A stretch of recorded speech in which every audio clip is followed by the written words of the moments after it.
Hey, what's up? It's Phoenix, and today I'm going to talk about book banning. I will put the link to some supplementary material that I wrote in the description below, which you can find on my Substack, and I hope that you'll check it out. So yeah, without further ado, let's dive right in.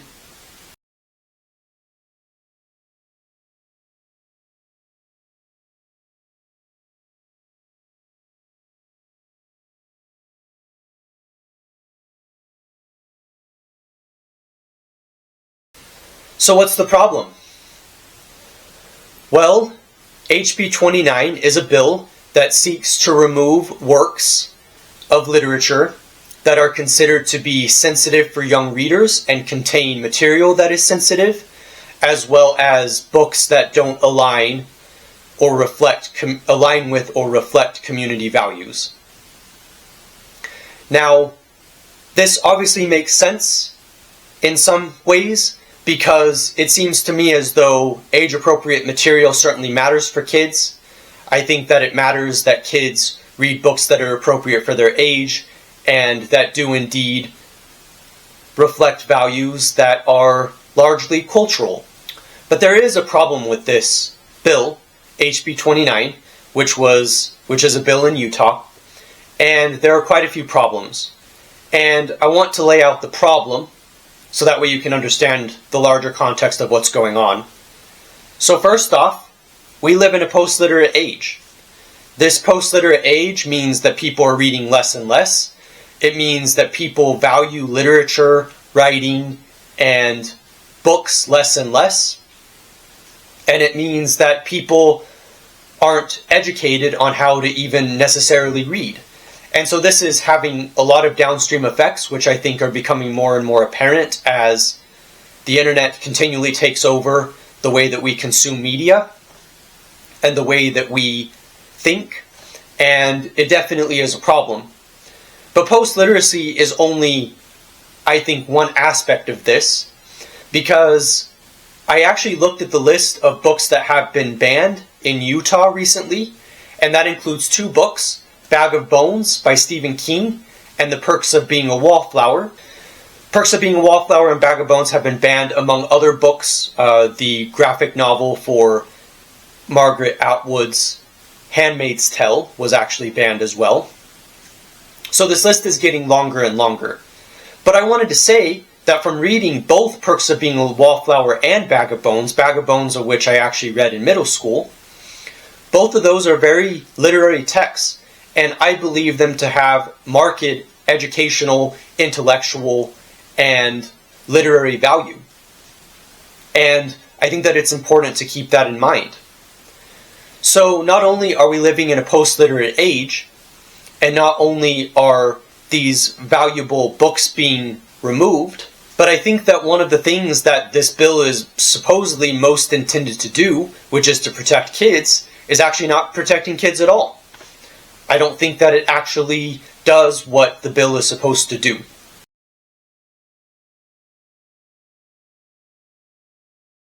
So I want to present my argument for why I don't believe in book bans, even soft book bans that are under the guise of protecting kids and protecting them from sensitive material.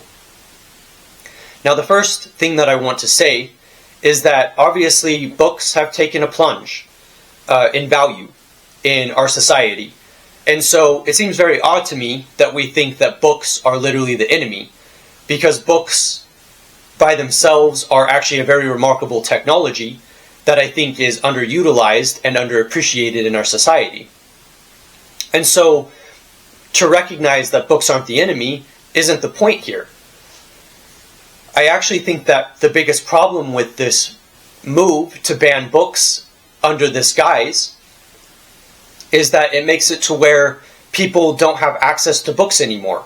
And I do understand 2 points to this. One, which is that books are actually available in other places such as bookstores and libraries, public libraries specifically. Also, people can find many books online and can use Kindle as well and ebooks to be able to find those books. But I would say that this actually doesn't address the larger problem that I think is happening here, which is that we aren't appreciating books for what they bring, the intellectual and cultural and literary value that they bring, but instead are treating them as a threat. And I think that that is not true to a true democracy. So the argument that I want to make is related to democracy itself. I believe that books are a place where kids are able to access ideas and are able to understand ideas. And when kids aren't able to access those ideas, at least more accessibly, I think it narrows the conversation, the cultural conversation.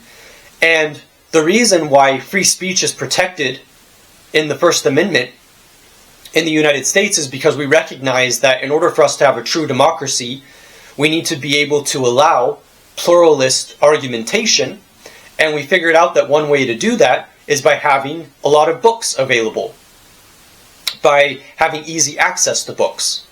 So whenever we say that it's because we want to protect kids from sensitive material, I think that that is actually a very emotional, reactionary, manipulative response to try to get people to turn away from certain books and to be able to therefore close down the conversation. And so there are a lot of downstream effects to this. Educators are less willing to talk about things, to talk about books, to talk about certain books, and that is by design. Kids are having less access to these books to be able to explore and to be able to learn about life, which is restricting their view of the world and restricting the ideas in which they have access to. And other downstream effects include the post-literacy that I've talked about, where people are finding less and less of a reason to read, and where our attention economy is taking people away from the value of books. And also, another downstream effect is that people are just finding books less interesting in general and are afraid of talking about things because they think that it might be offensive to the cultural climate. And so you have all of these things where people are being shamed for reading. You have people who are feeling guilty for reading a book that they are very interested in. And I think that that's very much a problem, because I think it very much limits what people have access to.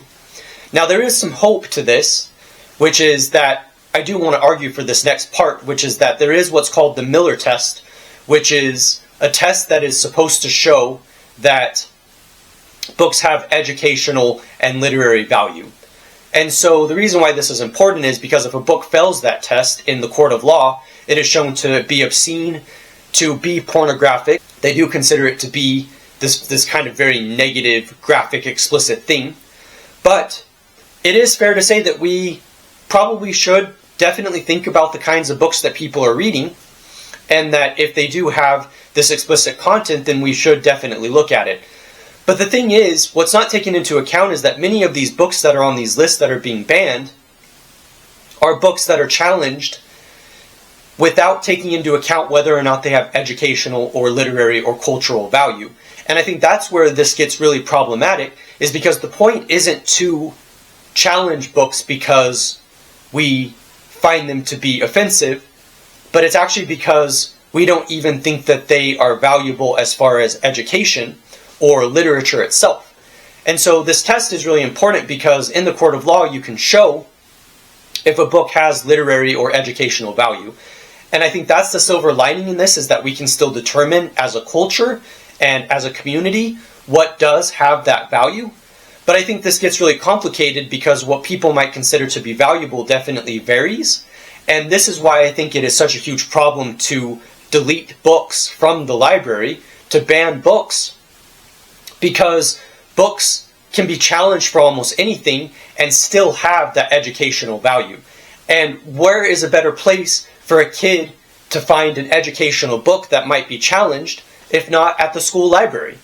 And that's why I think this is so important, is because we're not just challenging a book because we don't like it, we're challenging it because we don't even consider it to have educational value, even though books like Perks of Being a Wallflower and Bag of Bones by Stephen King, I do believe, have educational and literary value.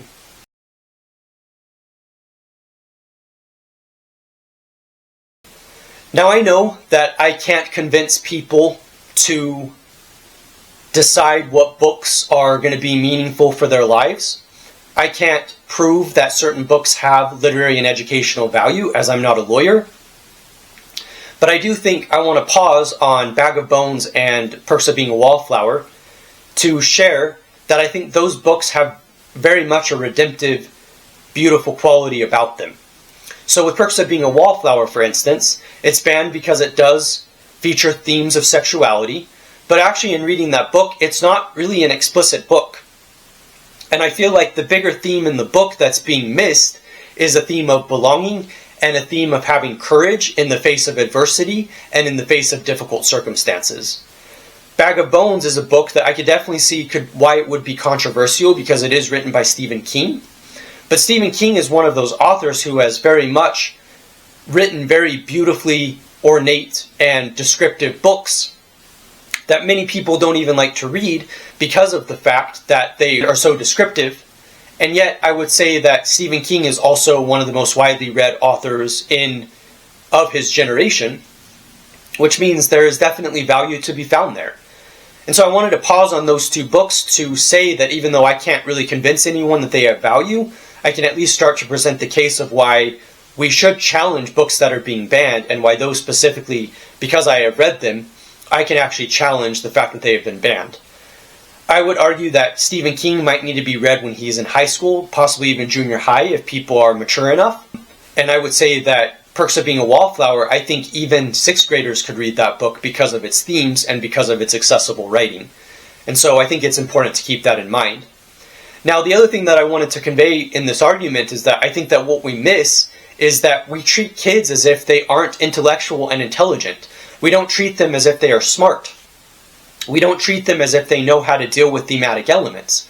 And so I get a little bit irritated because often you'll hear the argument that kids aren't miniature adults. But the problem with this view is that that view is exactly the way that I was treated as a kid, and I felt completely disregarded and dismissed the elements and strengths that I brought to the world, and that actually still impact me to this day. And the reason why this is so important is because I think kids can handle it, especially a book. Often people will compare it to media, so people will actually compare it to literally, and this isn't my argument, porn on the internet. They will compare books to porn, or they'll compare it to a rated R or X-rated movie.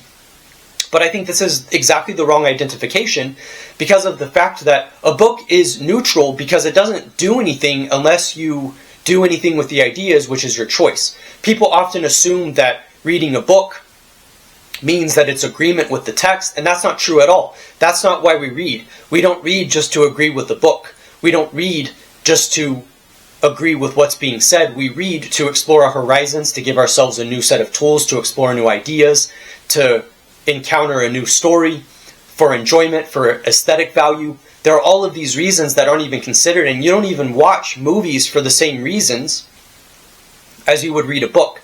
And so I don't think that that is fair. And I also think that the important point of when people compare books to movies or to worse things is that you end up in a world where you're not letting the kids be able to interpret for themselves what the book is communicating. You're not allowing the opportunity for the child to be able to understand what that book is communicating. And I think that that's a problem because, again, that's not allowing for critical thinking. That's not allowing for engagement with the world of ideas. And again, my bigger point, that doesn't allow for democracy to take shape because it doesn't allow for the next generation to be able to explore ideas and to be able to debate and discuss.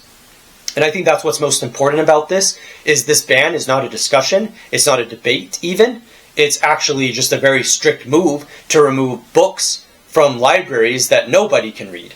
And I think that that is the same thing as a ban, even if it is a softer ban compared to book burning. And the reason why this is also important is because it does restrict what people have access to, and it does restrict the conversation, and it does make it to where people aren't able to engage in this democratic process that we've set up in America, where people aren't able to have discussions. And I think that that is indeed a very big problem.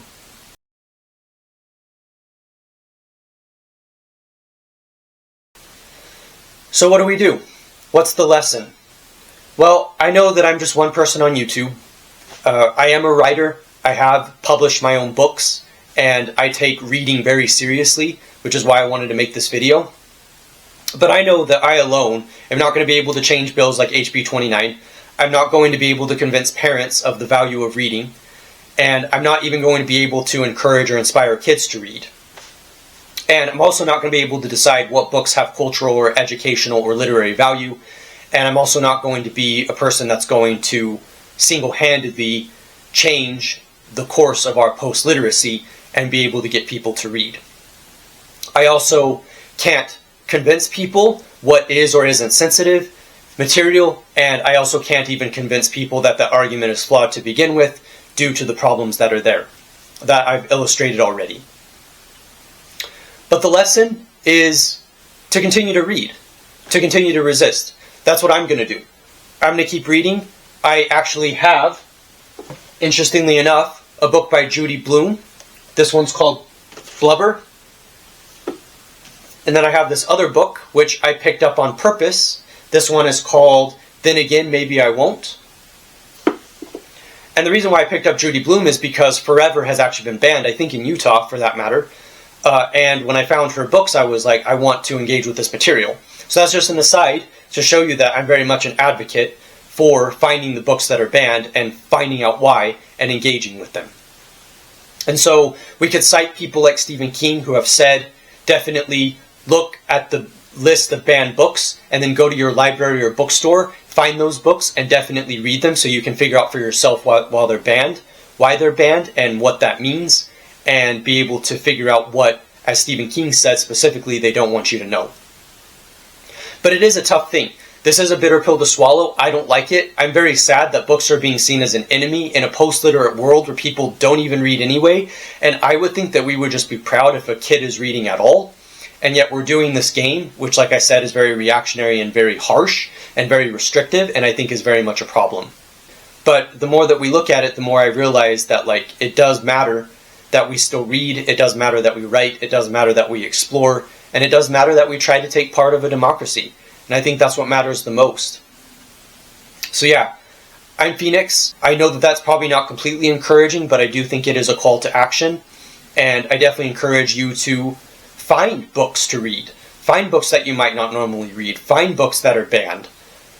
And discuss and debate. I think that's what's most important about this is in order for a democracy to function, we have to be able to discuss and debate ideas. And I think that that's very important. So we don't want to lose sight of that. So yeah, I'm Phoenix. Thank you for watching. And yeah, I hope you will read a book. I hope you will enjoy it. And I hope that you will find the value in reading. Thank you for watching, and I will see you soon.